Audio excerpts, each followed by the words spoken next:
Arsenal, oh dear Arsenal.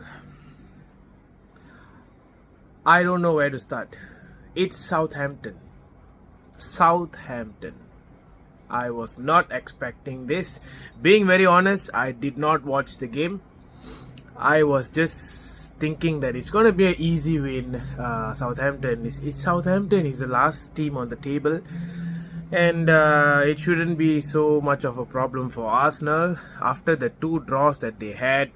So I was thinking, okay, Southampton is a good bounce before they go and play Manchester City. So I did not watch the game, but when I got up today and when I saw the score, I was rubbing my eyes. I was restarting my apps. I was like, what the hell has happened? What's wrong, man? It's 3-3 and Saka scored on the 91st minute. I was like, what happened?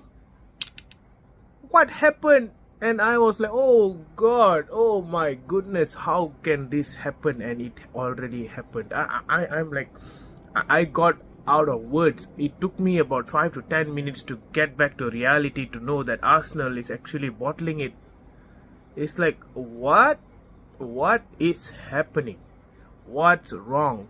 And then looking at the league table, 5 points clear of Manchester City, who has 2 games in hand, and the next game they are playing against Arsenal in the Etihad.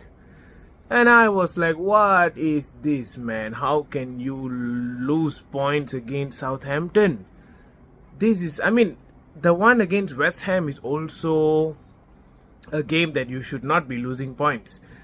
But that was still okay. That was still forgivable because it was a London derby and it was away from home. But this is in home. You are playing in Emirates. You are playing with a team that is fighting for survival, who is at the bottom of the league. And you let your ex-player, Theo Walcott, to score. And Aaron Ramsdale, I don't know what was he doing. In the first half, things were looking very nervous. The whole team looked nervous. Of course, I did not watch the game, but there was a lot of clips. There was a lot of videos which I went through. And I noticed how nervous was the team in the first minute. And Ramsdale, I don't know what was he thinking. Immediately in the first, 30 seconds? The first goal entered. And then right after that, it was just like, I don't know, like there was no any aggression. Things were just going like possession play, and out of nowhere, Zinchenko out of his position, he's not even there, and Theo Walcott got his second for Southampton. And there was a few players that we have to call out today. I'll come back to that. And then somehow Gabriel Martinelli, the player who is on form at the moment, the top scorer of this season's Arsenal squad, actually pull one back. And then Arsenal fans were hyping it up. Whoa, yeah, that's the way, let's go. And the second half started. Out of nowhere, there was no good play. The first 20 minutes was all dull. Yes, I did watch a replay. I have recorded the game. I did watch the second half. Things were not really looking so good until that goal scored by Southampton again from a set piece. Again, a set piece goal. Being a title contender, this kind of mistakes should not happen. These kind of things, even if it happens once, it should never repeat. But Arsenal just can't seem to keep a clean sheet. And then Odegaard scored one at the 88th minute. And then Bukayo Saka, oh my God. Just imagine, man, Arsenal would have lost that game. If it's not for that third goal, Arsenal would have lost that game and things would have gone even worse. Well, at least now it's a draw.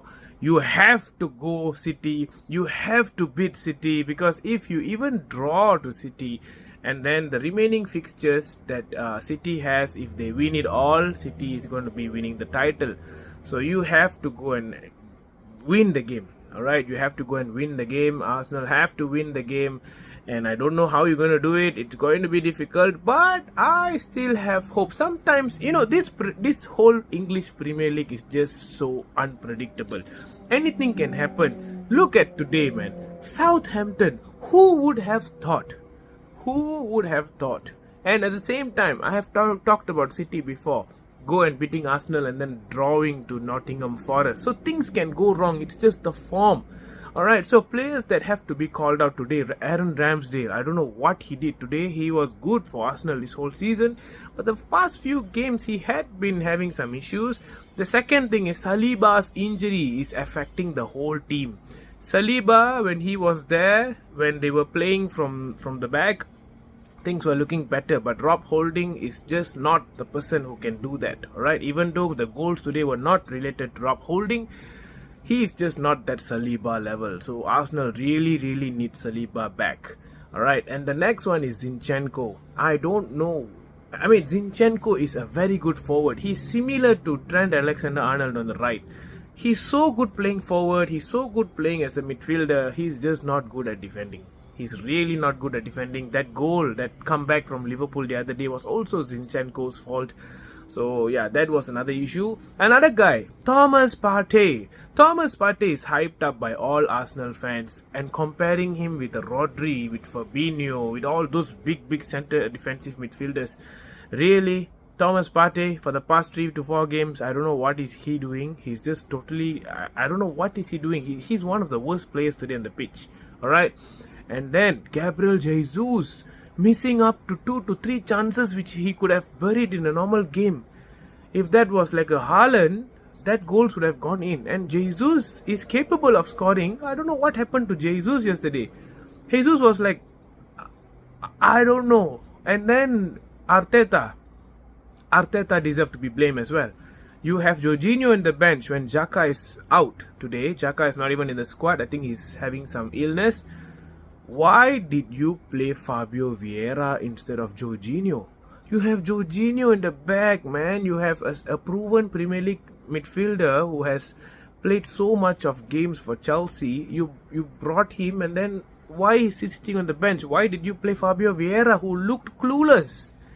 Oh my god, I can just keep going on and on and on. I'm not even an Arsenal fan. I can imagine how Arsenal fans feel at the moment, but things are not looking right for Arsenal. City now looks to have more clear chance, but I'm still giving the benefit of doubts. It's not over until it's over this coming Wednesday. If Arsenal can sneak in a win, if they can do the unexpected, which I have a little bit hope they might. You never know. You can never predict the Premier League. It can go, City can just lose one man there, suddenly becomes 10 men, or a VAR helps, or something could happen and Arsenal suddenly have bounced back on form. Anything could happen and City could lose the game and Arsenal are back on top. So let's see what's going to happen. Good luck, Arsenal fans. As for now, losing to Southampton is stupid, man. It's really stupid.